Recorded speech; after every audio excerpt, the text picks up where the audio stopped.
परभणी येथील सोमनाथ सूर्यवंशी यांच्या दुर्दैवी मृत्यूच्या प्रकरणामध्ये या ठिकाणी काही मुद्दे मांडण्यात आले। मी पुन्हा सभागृहाला सांगू इच्छितो की याच्यामध्ये ओपिनियन्स वेगवेगळे आले।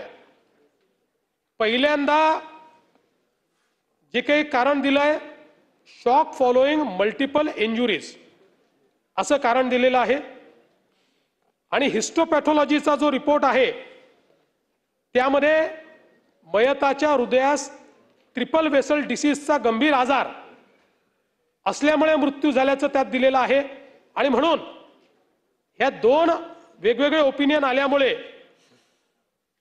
मृत्यूचं निश्चित कारण काय आहे याकरता हे दोन्ही रिपोर्ट हे जे शासकीय महाविद्यालय व रुग्णालय मुंबई येथे पाठवण्यात आले आणि त्यांचा अभिप्राय घेण्यात आला।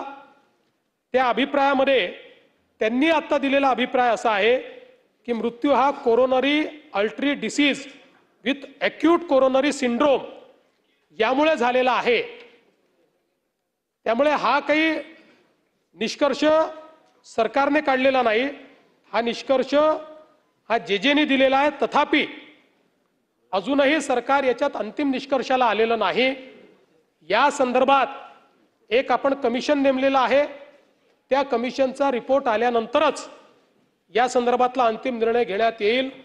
पण मी एवढंच आश्वस्त करतो की सोमनाथ सूर्यवंशी यांच्या या मृत्यूच्या प्रकरणामध्ये कोणालाही पाठीशी घालण्याचा शासनाचा विचार नाही। आपल्याला माहिती आहे की आंदोलकांवर वाजवीपेक्षा बळाचा वापर केल्यावरून पोलीस निरीक्षक घोरबाण, एक अजून पोलीस उपनिरीक्षक आणि 3 पोलीस अंमलदार यांना आपण निलंबित देखील केलेलं आहे।